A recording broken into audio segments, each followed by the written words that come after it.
Bonsoir à tous et à toutes, c'est Cordélia. J'espère que vous allez bien. Pour cette deuxième nuit radio dans la cuisine, j'avais envie de parler un peu de militantisme et de politique.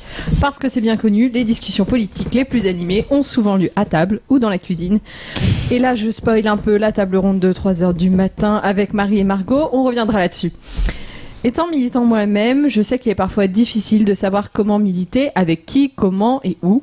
Trouver le bon espace pour s'investir, pour se battre pour ses idées et la bonne technique pour rendre le monde meilleur, aider les autres et être utile à la société, c'est loin d'être évident, qu'on soit un bébé militant ou un ou une militante confirmée. Chers auditeurs, chères auditrices, je sais que vous êtes nombreux et nombreuses ce soir à avoir envie d'agir, de faire des trucs, de participer à la vie politique. Et peut-être vous demandez-vous comment faire. Pour vous aider, pour montrer l'exemple, pour vous inspirer, j'ai choisi de convier à ma table des amis, des camarades de lutte, des collègues, bref, des militants et des militantes avec des parcours différents, des manières de s'investir différentes, en espérant que leurs histoires et leurs paroles vous inspirent et vous donnent l'envie et la motivation pour vous aussi œuvrer pour un monde meilleur. Ils et elles sont 3, plus moi, et nous allons échanger pendant une bonne heure sur nos militantismes. N'hésitez pas à poser des questions, nous essaierons d'y répondre à la fin. Et en attendant, bonne écoute. Et on vous invite également à bien évidemment partager sur les réseaux sociaux, Facebook et Twitter, et à jouer au bingo. Le lien est dans la description. Vous pouvez gagner de magnifiques affiches faites par Biscotte. Bref, toutes les infos sont sur le Twitter et dans la description. Je vais pas rappeler ça 15 000 ans. On est d'accord ? C'est bon. Voilà. Ok. Donc, alors on va commencer par se présenter un petit peu. Donc, à ma... C'est quelle main ça ? Gauche. Voilà. À ma gauche, nous avons Camille. Camille, bonsoir. Bonsoir. Alors, qui es-tu ? Quel âge tu as ? Qu'est-ce que tu fais dans la vie ? Explique-nous un petit peu. Donc, j'ai 24 ans. Je suis étudiante en lettres et en sciences du langage à la Sorbonne. Et je fais pas mal de choses à côté. J'ai fait pas mal de choses avant. Voilà. Et donc, tu vas nous en parler un petit peu après. Oui. Ensuite, à ma droite, Sander. Bonsoir à tous, bonsoir à toutes. Je m'appelle Sander, j'ai 24 ans et je suis étudiant en médecine en 5e année à Paris. Voilà. Okay.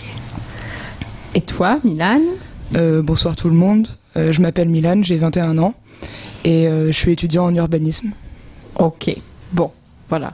Un petit peu les différentes personnes. Et donc moi, Cordélia, 24 ans, tout ça, vidéaste, de talent. Et très modeste aussi, bien sûr. On va commencer par la première question. Je vais vous demander actuellement, aujourd'hui, où est-ce que vous militez, dans quels espaces, voilà, tout simplement. Alors, Camille, peut-être. Oui, il y a des pics d'activité, on va dire. En ce moment, tu fais quoi, du coup ? Alors, où est-ce qu'on milite ? Sur Internet, en manifestation, au repas de famille, beaucoup, dans la rue et puis dans des espaces non mixtes aussi. Ok, donc tu fais partie de collectifs actuellement ou Oui, mais c'est des collectifs qui sont un peu secrets pour le moment. On ne dit rien. Voilà. Mystère. Et voilà.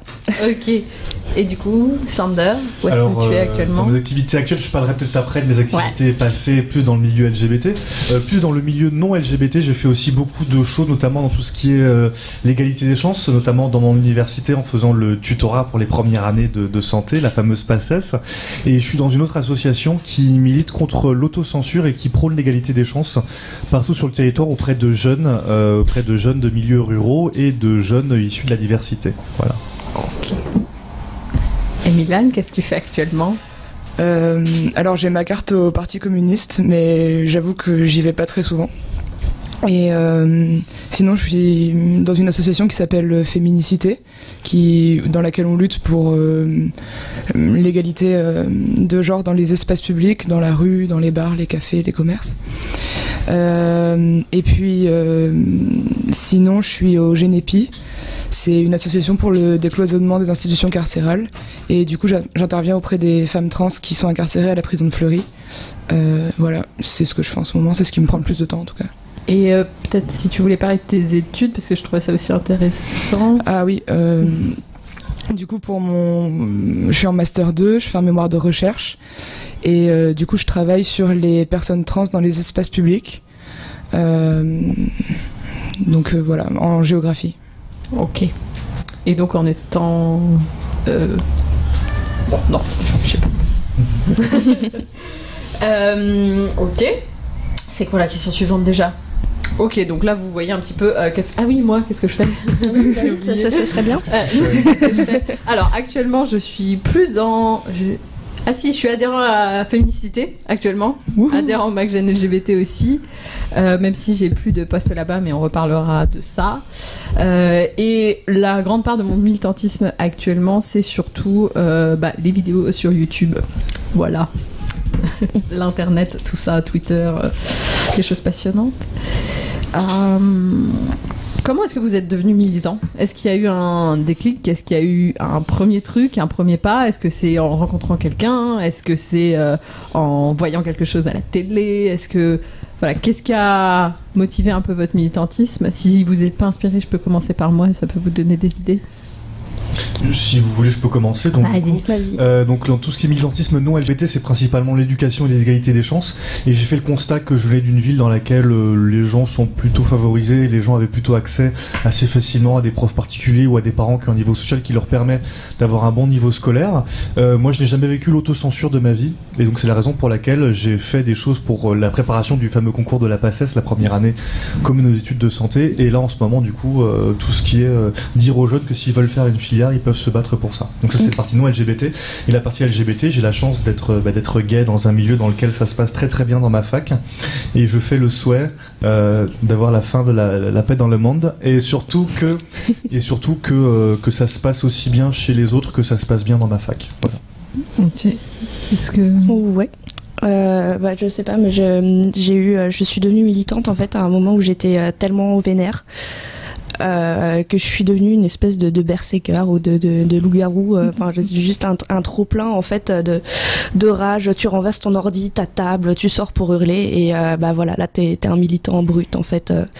Tu passes ta rage sur tout, tu fais que ça 24 heures sur 24, t'oublies ta vie, tes amis, tu t'engueules avec tout le monde, tu parles plus que de ça, tu dors sur place et puis voilà, après je me suis rendu compte que je tournais quasiment à vide et donc j'ai fini par faire une espèce de burn-out et là en fait après j'ai commencé à travailler plus à froid avec plus de réflexion et probablement plus d'efficacité. Ok, et il y a eu un événement parti. Enfin, est-ce que c'est une accumulation de choses ou c'est non, c'est vraiment une accumulation de choses. J'ai élargi mon horizon militant petit à petit. Je suis rentrée dans le militantisme en fait avec ce qu'on appelle la crise des réfugiés. Ok. Donc vers 2015 et en fait c'est donc vraiment de brûler de rage et ensuite je me suis rendu compte qu'il y avait beaucoup de problèmes dans le militantisme et donc du coup j'ai essayé d'élargir mon horizon sur des questions féministes, des questions queer, des questions d'intersectionnalité, oui, de neuroatypisme, voilà. Ok. Et toi, Milan, du coup, ça a commencé... Moi, c'est beaucoup moins impressionnant. Je pense que c'est quand j'étais en première, en 2010, il y a eu un blocus dans mon lycée. J'étais au lycée à Montpellier. Et il y a eu un blocus contre la réforme des retraites. Et je crois que... Enfin, je sais pas, je suis montée sur la barricade. Et puis voilà, quoi. C'est principalement parce que c'était marrant au début. Ensuite j'ai eu une grosse pause et puis en fait j'ai vraiment commencé à militer pour de vrai quand je suis arrivée, je pense au MAG. Je me posais des questions sur ma sexualité, je suis venue au MAG Jeune LGBT pour la première fois et là j'ai rencontré des gens qui étaient communistes et je pense que c'est là que j'ai commencé à militer de manière un peu plus réfléchie, on va dire, moins dans le romantisme. Ouais. Moi du coup j'ai commencé à... Enfin, ce qui a été le déclic, il y en a vraiment eu un, ça a été les débats sur le mariage pour tous. Et c'est pour le coup un truc qui m'a rendu vraiment vénère. Oui. Et je savais pas comment m'engager, comment réagir, etc. Au début, je partageais surtout des trucs sur Facebook parce que c'était le seul truc que je savais faire. Et c'est après, en rentrant dans des associations, que j'ai réussi à construire justement une démarche militante qui est, pour ma part, plutôt éducative, même s'il y a d'autres manières de militer, on le verra. Et donc voilà, ça a été vraiment le mariage pour tous pour moi. Et du coup, comment vous décrivez votre militantisme actuellement ? Est-ce que vous utilisez... Enfin, je sais pas, est-ce que vous utilisez des mots pour vous définir en tant que militant ou pas ? Moi, par exemple, je me définis comme quelqu'un de féministe, de queer. Déjà, c'est pas mal. Oui, c'est plutôt bien. Et est-ce qu'il y a d'autres... Ouais, voilà. Vas-y. Mais du coup, je vais commencer par me lancer. La forme de militantisme que j'ai pratiqué ces dernières années, à chaque fois, c'était dans des associations plutôt intégrées dans un tissu institutionnel ou scolaire, parce que moi, je considère que pour faire avancer les choses, effectivement, on n'est pas content, on peut râler, on peut manifester, mais que dans une démocratie, il faut quand même faire appel aux institutions et que c'est grâce aux institutions et à une partie des politiques qu'on peut faire avancer les choses. Donc toutes les assos dont j'ai fait partie avaient des liens avec les institutions pour pouvoir concrètement faire avancer les choses. Voilà. On peut protester, on peut ne pas être content, on peut passer son temps à dire là ça ne va pas, là ça ne va pas, mais proposer des solutions concrètes pour avancer et pour pouvoir changer vraiment la vie des gens de tous les jours. Ok. Est-ce que quelqu'un d'autre veut essayer de définir Ouais. Oui. Bon, si j'utilisais des mots pour définir, ce serait effectivement féministe, queer et aussi no border, qui est un mot auquel je m'identifie beaucoup. Est-ce que tu peux peut-être le... Alors, moi, je le connais pas, du coup. c'est extrêmement vaste, mais pour résumer, en fait, c'est un mouvement international et intercontinental qui milite en fait pour la libre circulation et la libre installation des personnes. Ok. L'engagement que j'ai aujourd'hui, il est plutôt individuel. Enfin, j'ai pas oublié que j'étais vénère, mais j'essaye de le canaliser parce que en fait, on peut pleurer, c'est ce que tu disais. Voilà, on peut pleurer, on peut taper du pied. Et l'effet est plutôt difficile à mesurer. C'est nécessaire. Il faut être en colère, je pense. C'est important, mais voilà. Après. C'est un investissement en fait pour la cause des exilés qui était vraiment un investissement de citoyens, de voisins qui faisaient ce qu'ils pouvaient. Et en fait, on se répartissait par compétences et donc ces groupes de compétences en fait sont devenus plus tard des commissions puis des associations qui maintenant sont beaucoup plus institutionnalisées. Et comme personnellement, j'en reconnais tout à fait la nécessité, mais ça ne me convient pas pour le moment. Je ne participe plus à ces associations et je travaille sur un plan beaucoup plus personnel et individuel. Ok. Et Midane, du coup, est-ce que tu définis ton militantisme ou pas ? Oui, je dirais trans parce que c'est très très important dans mon militantisme, je pense. Féministe, bien sûr, et matérialiste. Je sais que c'est un gros mot en ce moment, mais non. Ok, tu le poses là. Qu'est-ce que tu appelles matérialiste du coup Du coup, je parle du matérialisme marxiste, quoi. Donc. Développe un tout. Pardon. D'accord. En fait, donc le matérialisme dans les courants marxistes, c'est le fait de se baser sur les conditions matérielles d'existence des gens, c'est-à-dire ce que les gens ont concrètement, ce qui leur permet de vivre, etc. Et de réfléchir en fonction de ce qui existe et du concret. Je pense que c'est une manière simple de définir le matérialisme. Ok. Ok. T'as quelque chose à ajouter là-dessus ou est-ce que... Non. Ah oui, j'ai oublié de dire que j'étais anticapitaliste, vénère et abstentionniste. C'était un autre débat. Mais ça fait partie de mon militantisme. Des débats qu'on peut avoir, si vous voulez, il n'y a pas de souci. Oui. Du coup, là, on va rentrer un peu dans le... Alors, où est-ce que vous avez milité ? Racontez-nous votre histoire militante. Comment vous avez commencé ? T'avais peut-être commencé par toi, t'avais commencé à évoquer le MAG, du coup, que t'étais rentré au MAG. Et du coup, comment ça s'est déroulé ensuite ? Qu'est-ce que t'as fait là-bas, tout ça ? Alors au MAG, j'ai pas fait grand-chose au MAG. En fait, c'était vraiment une entrée dans le milieu associatif, mais j'ai principalement assisté à des permanences dans lesquelles on se rencontrait, on parlait, tout ça. Après, j'ai rencontré des personnes communistes au MAG, et là, j'ai pris ma carte aux jeunesses communistes. Là, du coup, j'ai commencé à militer de manière régulière parce que c'était un cadre, en fait. Les jeunesses communistes, c'était un endroit dans lequel on avait un cadre qui nous permettait de militer, où on allait tous les jeudis coller des affiches, etc. etc. J'ai rendu ma carte depuis pour des raisons que je développerai pas, mais c'est pas du tout en raison de la ligne politique de l'organisation. Et du coup, ça m'a un peu appris à militer. Et de fil en aiguille, je suis allée un peu d'association en association jusqu'à faire partie des fondateurs, on va dire des membres fondateurs de l'association Féminicité, qui est l'association dont j'ai parlé tout à l'heure sur le genre dans les espaces publics urbains.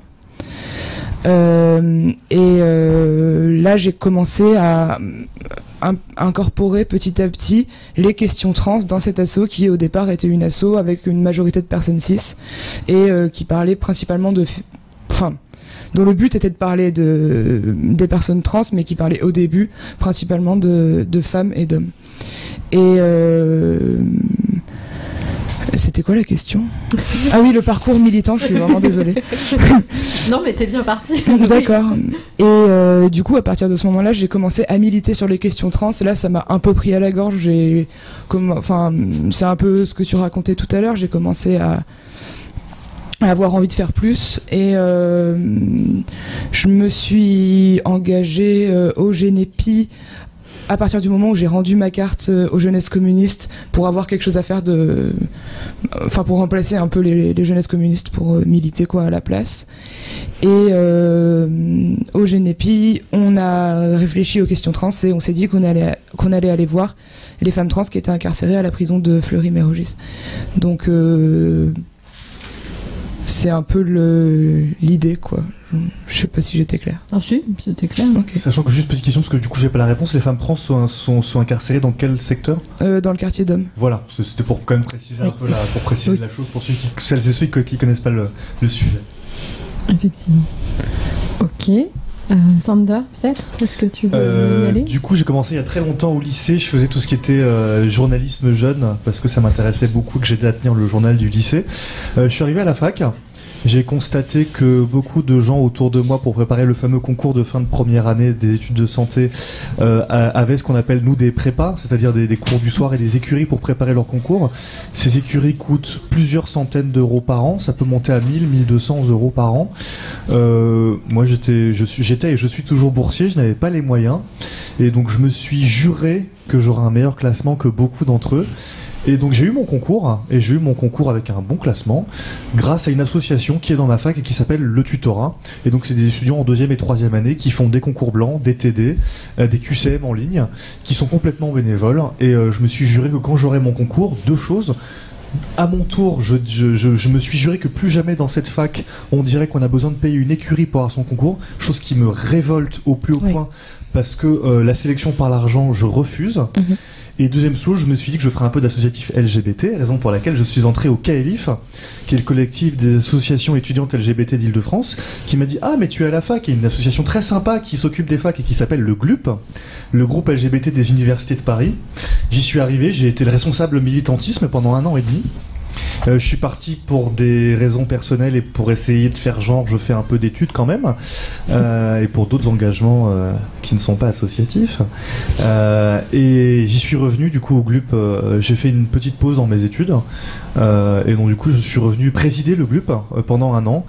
Et donc voilà, et du coup j'ai aussi été bénévole pendant très très longtemps au MAG, pour lequel je faisais ce qu'on appelle des IMS, des interventions en milieu scolaire. Donc on va dans les collèges, lycées pour parler de la lutte contre la discrimination. Voilà, ça c'est les principaux engagements, plus je me souviens plus, le bénévolat pour l'aide aux devoirs pour les collégiens de chez moi, parce que comme j'expliquais, moi je viens d'une ville où tous mes potes avaient des profs particuliers, et moi je me suis engagé pour être prof bénévole pour ceux de mon quartier qui n'avaient pas ces chances-là. Et donc là, mes derniers engagements, c'est la lutte contre l'autocensure chez les jeunes, et leur dire si tu peux faire ça. Et on a vraiment des jeunes, alors on s'imagine peu, parce que moi j'ai la chance quand même de grandir soit en banlieue favorisée, soit dans Paris intramuros. Moi l'autocensure j'ai jamais connu, et je suis entouré de gens qui connaissent pas ça. J'ai découvert des jeunes qui n'osaient même pas rêver de certaines filières, même pas rêver, et moi je me suis juré que plus jamais ça n'arriverait. Et ceci dit, l'inverse est vrai aussi. Tu as beaucoup de jeunes qui, par exemple, trouvent honteux parce qu'on leur a dit de faire des BTS ou de faire des CAP et à qui on dit il faut absolument que tu fasses S, puis que tu fasses une école d'ingénieur et qui du coup se retrouvent aussi bridés. Effectivement, c'est ça, l'obsession des filières générales, c'est-à-dire S, parce que dans la vie, il y a que S. Et puis, je crois qu'il y a d'autres filières, mais je me souviens plus trop. C'est une légende. D'après ce que m'a dit mon lycée, il paraît qu'il y a d'autres filières que S. Et surtout le mépris qu'il y a pour les formations professionnelles, qui sont excellentes en France et qui, dans un contexte socio-économique compliqué, amènent à un métier aujourd'hui. Alors, allez-y, n'ayez pas peur. Et si vous voulez rêver de faire ce que vous voulez, allez-y, vous pouvez rêver de ce que vous voulez. Personne ne vous en empêchera. Okay. Croyez en vos rêves. Du coup, moi j'ai aussi commencé par du bénévolat, de l'aide aux devoirs. Et, en fait, comme voilà. Et donc du coup moi j'ai grandi dans le 93 dans un quartier assez privilégié, mais juste à côté d'une cité. Et donc j'allais régulièrement dans cette cité donner des cours avec des classes de double niveau, des professeurs qui disparaissaient, qui n'étaient pas remplacés, des profs qui faisaient des heures sup pour faire en sorte que les classes existent et qui n'étaient pas payées. Et puis bon, tout le problème lié évidemment à la discrimination des personnes qui vivent dans les cités, au racisme ambiant, aux cours qui sont pas adaptés, enfin ce genre de choses. Et donc ça m'a mise assez en colère, mais j'avais pas du tout l'impression que je faisais du militantisme à cette époque-là, parce que pour moi militantisme c'était aller gueuler dans la rue et brandir des drapeaux. Mais bon, j'avais 16 ans. Et puis voilà, après j'avais toujours été féministe, je suis pas out depuis très très longtemps, mais j'avais toujours pris très très à cœur les luttes queer et LGBT. Et puis là, il y a quelques années, je me suis retrouvée par hasard avec une amie à Pajol, qui est juste à côté de La Chapelle. Et je saurais pas, enfin le sentiment que j'ai ressenti à ce moment-là n'a aucun intérêt, parce que c'était juste, il faut juste imaginer la situation indigne, inacceptable, surtout dans un pays qui a une constitution comme la nôtre. Voilà, et en fait j'ai pas pensé à militanter tout de suite. Est-ce que tu peux expliquer un petit peu, parce qu'il y en a qui connaissent pas le autant pour moi, oui. Alors en fait à Pajol en 2015 il y a eu plusieurs camps en fait d'exilés qui étaient en demande d'asile, sans papier, réfugiés, qui n'avaient pas de logement, qui n'étaient pas pris en charge et qui avaient entre 2 et 5 mois d'attente pour juste avoir un rendez-vous soit à France Terre d'Asile, soit à l'OFPRA, pour que leur histoire soit entendue. Et donc ils étaient régulièrement harcelés par la police, qui n'aime pas les campements urbains et qui n'aime pas les rassemblements. Et donc il y avait plusieurs voisins, plusieurs citoyens qui venaient régulièrement apporter à manger, proposer des accompagnements, etc. Et c'est ce qui plus tard en fait est devenu les différentes associations qu'on connaît maintenant, le bureau d'accompagnement et d'accueil des migrants, le BAM, voilà, le CALI, la Chapelle Debout. Le réseau, mais évidemment, c'est un réseau d'intégration à l'enseignement supérieur qui marche très très bien. Et voilà, et en fait, à la base, moi je me suis dit, bon, alors, il y a un besoin qui était exprimé, c'était celui d'apprendre le français, qui est évident, parce qu'en fait, il y a aussi un besoin de dignité qui est lié au fait que j'ai pas envie que tu m'accompagnes comme si j'avais 2 ans pour aller prendre ma douche ou pour faire mes rendez-vous, alors que je suis plus vieux que toi, que je suis avocat dans mon pays, et que voilà, donc juste apprends-moi ta langue et après laisse-moi me débrouiller tout seul.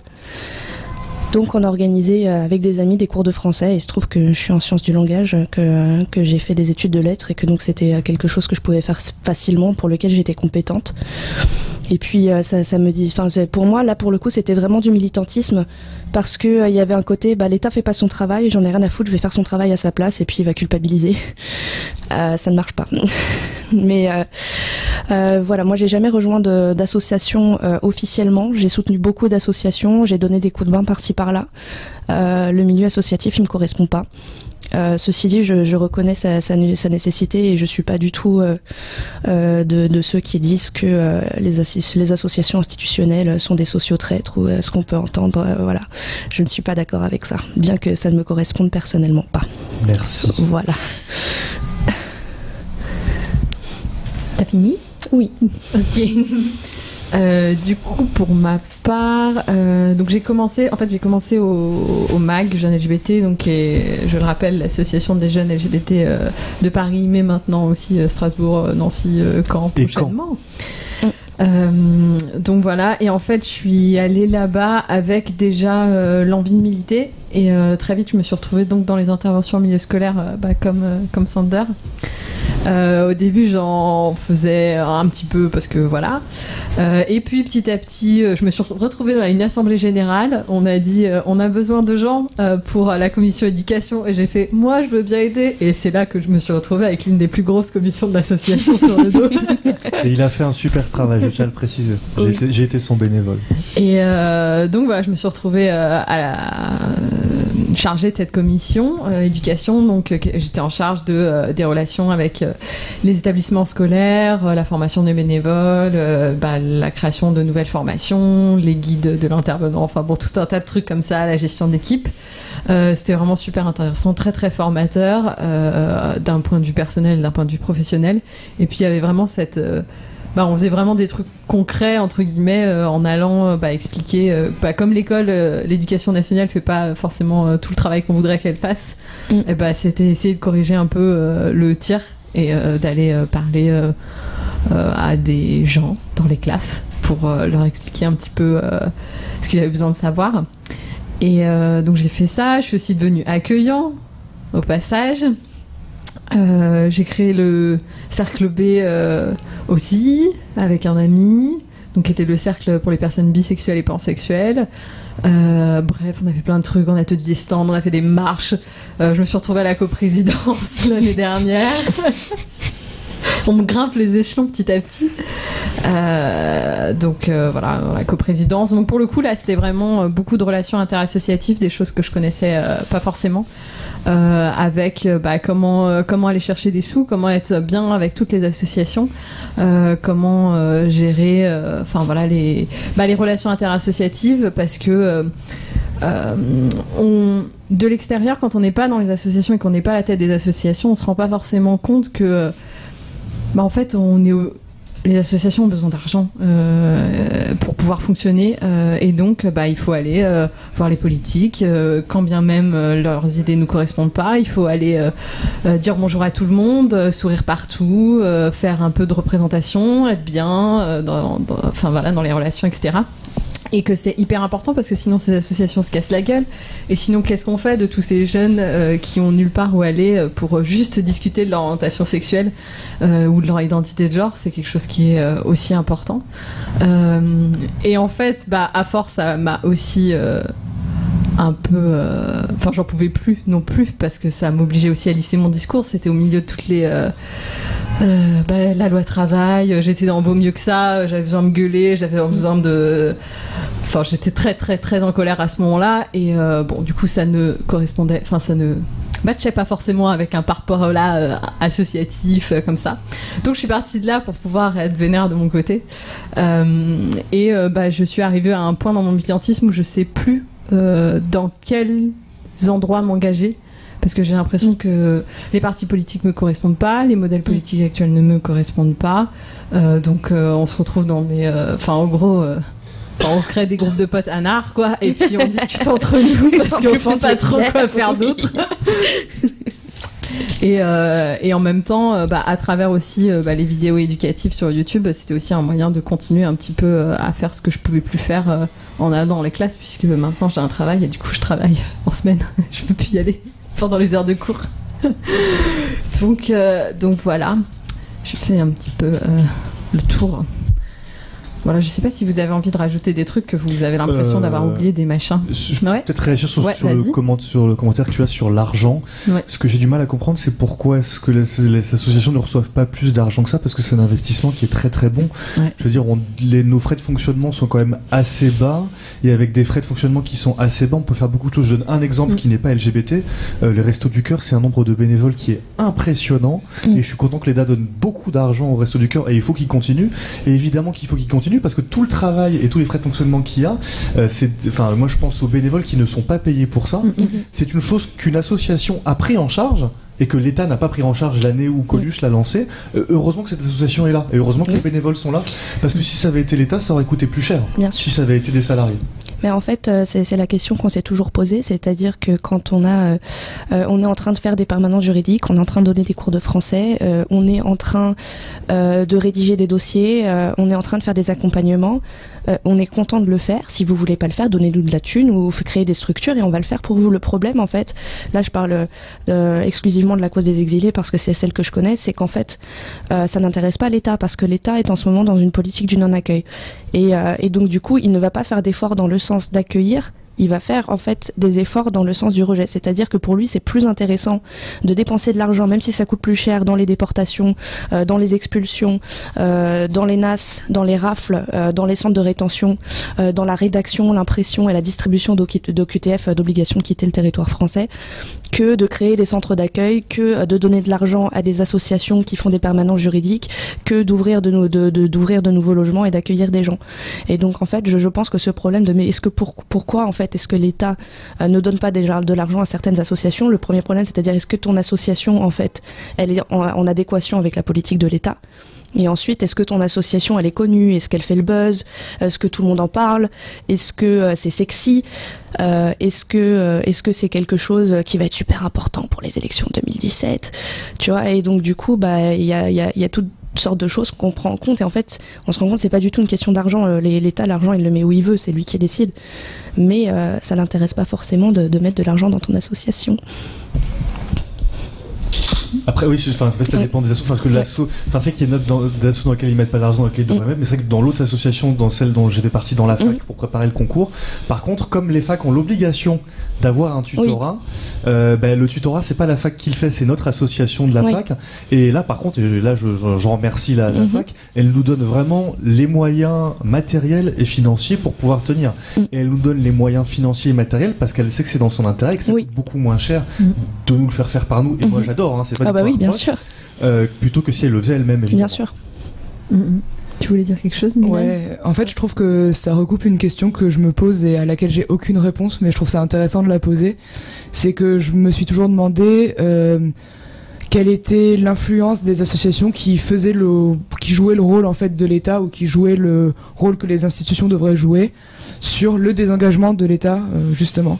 Quel est l'effet de désengagement qui est provoqué par les associations? Par exemple, au Génépi, on intervient en prison. On fait des ateliers en prison, donc il y a une loi qui oblige l'administration pénitentiaire à ce que les personnes détenues aient un certain nombre d'heures d'ateliers obligatoires par semestre. Je crois que ça se compte en semestre. Nous, on est... Oui, tout à l'heure, on nous entend plus, c'est ça? Mais c'est bizarre parce que nous on a un bon retour. Ok. On nous entend plus, c'est ça? Ouais, ça, enfin, il y a un pic de saturation tout pourri. Donc ils sont en train de remettre le bordel. Je pense. Ouais, mais là c'est juste le stéréomètre qu'il faut baisser, puis celui-là qu'il faut baisser, et fais-le remonter au fur et à mesure. C'est bon. Est-ce que le chat peut nous dire si c'est plus audible? Vous envoyez licorne par SMS au 8-12-12. Est-ce que si vous nous écoutez, si vous nous entendez, vous envoyez licorne. Vous dites que c'est de ma part. Ah. Ouais, c'est parce qu'ils ont coupé. Ils remettent petit à petit. C'est bon? Est-ce que vous pouvez reparler? Allô, oui, allô? On nous entend. Bon. Donc je répète, si vous nous entendez, vous envoyez licorne sur le chat. Vous envoyez licorne, vous mettez des photos de licorne, vous mettez plein de choses licorne. Que ça arrive et que ça va... Oui, alors on est en train de remettre le son progressivement pour éviter de vous niquer les oreilles. Oui. Donc dites-nous si c'est ok. Apparemment c'est bon, on nous a dit dans la pièce à côté que ça remarche. Donc on va pouvoir repartir sur notre... Les aléas d'Internet. Voilà, c'est l'internet, c'est les aléas. Ok. Reprenons. Oui, je disais que ça me fait penser ce que tu disais, Mylène. Donc le désengagement de l'État. Ouais, le désengagement de l'État. Y a des tas d'associations qui font... je sais pas si vous savez, mais on est censé avoir 3 cours d'éducation sexuelle par an. à l'école. Donc si vous en avez eu 3 dans tout votre cursus, c'est cool. Et donc il y a des associations qui le font de manière bon, elles sont toutes plus ou moins professionnelles, mais dans le sens où il y a des associations qui se font payer, d'autres pas. Au MAG, notamment, quand on faisait des interventions sur discrimination LGBT, on se fait pas payer, etc. Et donc, forcément, ça encourage aussi à ne pas former des professionnels, à ne pas créer. Enfin, c'est un peu un cercle vicieux, quoi. Parce qu'il y a des choses gratuites, c'est tellement facile de se dédouaner en disant que il y a ça. Et petite précision, je sais pas si vous l'avez vécu aussi, ce ne sont pas des cours d'éducation à la sexualité, c'est plus des cours de procréation, de procréation. Des cours d'hétéronormativité. Des cours d'hétéronormativité, d'hétéro-cis-normativité. C'est-à-dire que moi, à l'école, j'ai effectivement appris comment on faisait les bébés. Après, la vie sexuelle, la sexualité. Mettre une capote externe. Voilà. Une capote sur une banane, moi, pas. Oui, nous, on n'a jamais fait la capote. Et en fait ça rejoint le débat qu'on pourra avoir plus tard, à savoir que être dans une association c'est super, faire du bénévolat c'est vraiment super, et pour moi c'est une partie intégrante du militantisme, mais à côté être en colère, aller gueuler, dire donnez-nous des sous, faites ça, on n'est pas content, on va lever des fonds, lever des gens en colère sur Twitter, sur Facebook, dans la rue, devant la préfecture, devant n'importe quoi, et dire là c'est pas possible, il faut que vous fassiez ça. C'est aussi très très nécessaire, parce que en fait les associations dans un état providence, elles ont vocation en fait à disparaître, c'est-à-dire à ne plus être nécessaires. C'est-à-dire que soit l'État il prend le relais, soit le problème qu'affrontent les associations disparaît. C'est quand même le but. Et à terme, effectivement, on aimerait bien. Je pense que les associations aimeraient bien ne plus avoir besoin d'exister. Voilà, c'est ça. Et donc du coup, il est vraiment nécessaire en fait de bien montrer à l'État que tu fais rien. Je le fais parce que j'ai besoin de le faire et parce que des gens ont besoin que je le fasse. Mais par contre, si tu continues à pas le faire, ça va pas bien se passer pour toi. Et du coup, comment on fait ça ? Autre question. Autre question. Parce que c'est vrai qu'on a parlé un petit peu, pas mal d'associatifs là jusqu'à présent. Est-ce que quelles sont vos autres manières d'engagement ? Est-ce que vous faites des manifs ? Est-ce que vous faites d'autres trucs ? Est-ce que vous êtes plutôt je sais pas. Alors moi les seuls manifs que j'ai fait c'était des manifs associatives, donc et principalement LGBT. Et moi je me considère comme tu disais tout à l'heure apartisan, c'est-à-dire qu'effectivement je ne soutiens aucun parti, aucun candidat là dans l'immédiat, mais par contre je me considère politique et je prends position sur des sujets politiques, et je considère que faire de l'associatif, selon les raisons pour lesquelles t'en fais, c'est politique.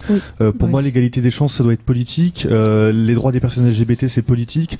La lutte contre l'autocensure et la différence qu'il y a entre les cités et d'autres villes ou d'autres milieux plus favorisés, c'est politique. Donc du coup, moi, je t'avoue qu'entre associatif et militantisme et politique, pour moi, chez moi, les trois sont mélangés. Il y a une convergence. Après, il y a plusieurs possibilités en fait de réaction face au désengagement de l'État. Par exemple, toi, tu disais tout à l'heure que tu étais abstentionniste. J'imagine que tu parles du vote. Ouais. Dans ce cas-là, voilà, ça peut être une théorie de réaction, c'est-à-dire, je vais complètement me désintéresser en fait de toutes les institutions, de tous les moyens que vous me proposez pour vous mettre au pouvoir, parce que ça ne m'intéresse plus, parce que vous ne faites pas ce que je veux, parce que vous ne respectez pas les droits d'une certaine partie de nos citoyens et citoyennes, et donc j'arrête de m'intéresser à vous parce que vous ne vous intéressez pas à moi. Enfin, j'imagine que il y a un peu de ça. Après, je vous renvoie à la chronique vénère de Buffy Mars, qui était dans le dernier live, qui était vachement cool et qui est sorti hier, je crois, en replay. Effectivement, pour le coup, mon abstention est complètement politique parce que je refuse de donner mon vote pour des gens qui vont pas faire ce que je veux, et voilà. Enfin, je le dis, j'ai voté pour François Hollande la dernière fois, c'est mort, je ne revote plus jamais pour que des gens fassent des trucs pour lesquels je les ai pas élus. Donc voilà, c'est juste mort de base, quoi. Voilà, et d'entretenir surtout un système représentatif auquel je ne crois plus. Je pense qu'il faut changer de système, etc. Donc du coup, c'est ma manière de. Enfin, je refuse de l'entretenir en fait, tout simplement. C'est ta manière en fait d'exprimer ton désaccord avec c'est ça. La déconnexion. Après, si le vote blanc était compté, éventuellement, je pourrais revoir ma position, mais du moins pour tout ce qui est élection, genre présidentielle ou etc. Après, sur les élections locales, je suis beaucoup plus mitigée aussi parce que je pense qu'on peut faire beaucoup de choses au niveau de, notamment des municipalités, peut-être des communautés de communes, etc. Là-dessus, bon, je mets plus de réserve, mais en tout cas, tout ce qui est grandes élections, c'est mort, quoi. L'autre solution, en fait, ça pourrait être, enfin, une autre solution pourrait être de passer, en fait, dans ce qu'on appelle la clandestinité, tout simplement. C'est-à-dire que il y a un contrôle des frontières, on va quand même faire passer les gens. Les gens n'ont pas de logement, on va les héberger dans l'illégalité, on va leur commander des covoiturages, on va les faire passer. Voilà, il y a une espèce, en fait, de contournement des lois. De dire voilà, j'ai une amende, je vais pas la payer parce que je trouve que cette amende elle est injuste. Et en fait, à partir de là, ça ressemble un peu, en fait, ça me fait penser à la désobéissance civile. Voilà, c'est exactement ça. C'est la désobéissance civile. C'est le manifeste pour la légalisation de l'avortement, par exemple, qui a fonctionné comme ça. C'est genre, on a avorté, tu vas faire quoi? Et donc à partir de ce moment-là, en fait, il y a l'État, en fait, est mis dos au mur, à savoir que soit il y a une répression énorme qui doit être faite avec d'énormes moyens policiers, d'énormes moyens de surveillance, soit il va dire tant pis, on dépénalise ou on recule, quoi. C'est une autre possibilité. Ma position, Sander, elle est diamètre. Oui, parce que en fait, pour ceux qui n'ont pas l'image, je suis agité depuis tout à l'heure parce que autant je comprends parfaitement, et encore une fois, je détiens pas du tout la vérité parce que c'est un avis qui est subjectif. Je pense de façon diamétralement opposée. Ah, mais il y a pas de problème. C'est-à-dire que moi, je considère que quand il y a quelque chose qui va pas, on peut être en colère, mais qu'il faut, et tu te bouges, mais il faut se bouger par l'associatif, par le vote. Parce que moi je ne conçois pas ne pas aller voter, c'est une tradition, on y va en famille, et ça c'est ma... Tout le monde peut pas voter, hein. Oui. Alors tout le monde peut pas voter. J'ai la chance de pouvoir voter, donc moi je considère, alors c'est pas un devoir, mais moi je considère ça comme exercer son devoir de citoyen. Et surtout, sur la politique, oui, que ce soit politiquement ou associativement, si quelque chose ne vous plaît pas, montez une asso.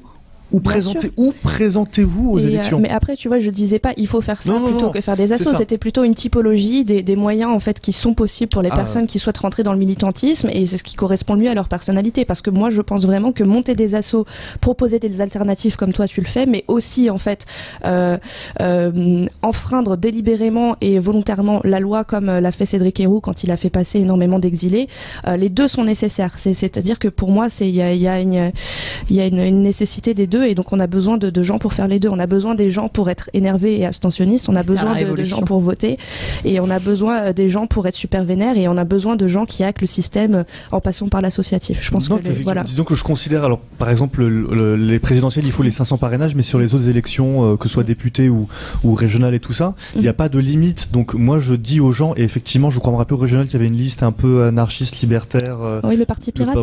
Il y avait aussi un autre. Voilà.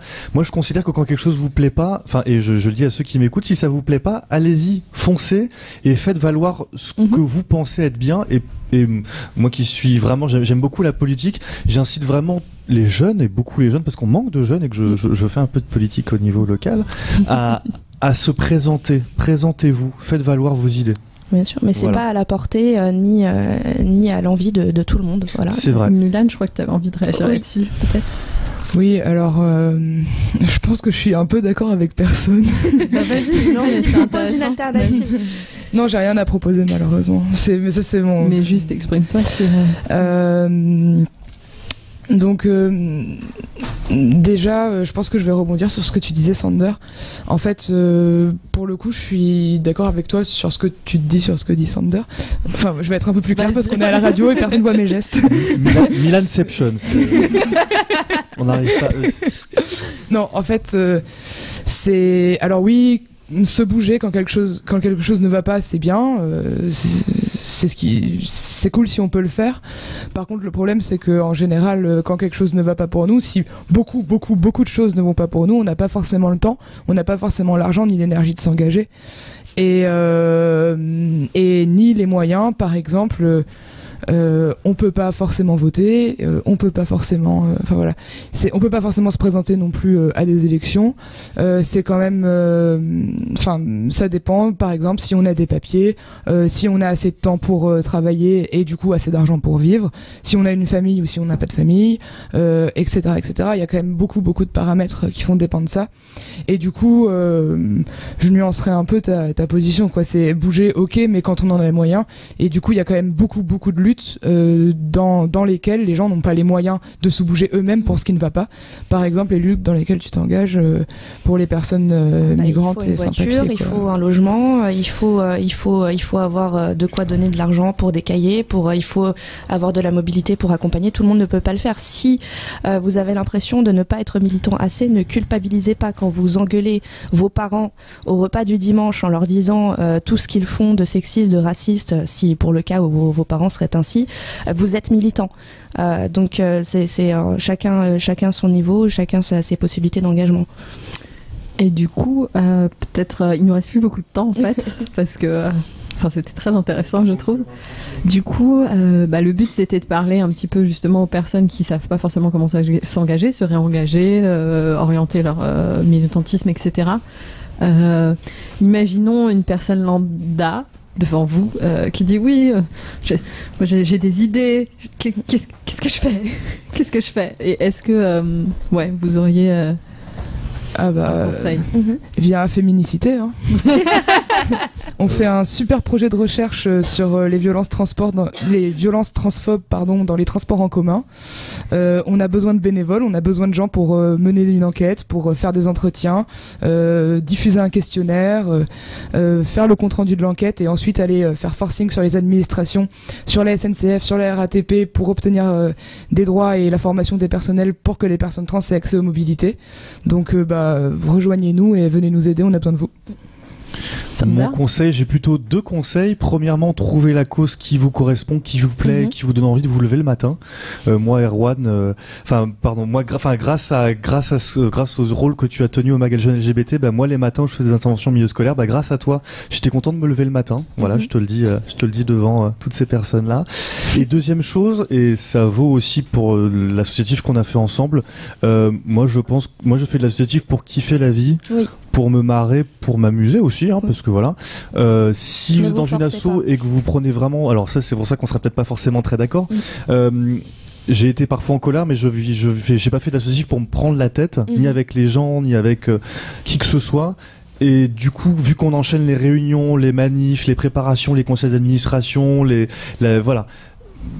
Il faut que ça en vaille le coup et qu'on kiffe la vie et qu'on se marre. Et j'ai vraiment aimé faire de l'associatif. Donc choisissez une cause qui vous plaît, qui vous tient à cœur, quelle qu'elle soit, parce qu'il n'y a pas de cause qui est au-dessus ou en dessous d'une autre. Non, pas de hiérarchisation. On peut faire de l'environnement, on peut lutter contre la faim dans le monde, on peut s'occuper des réfugiés.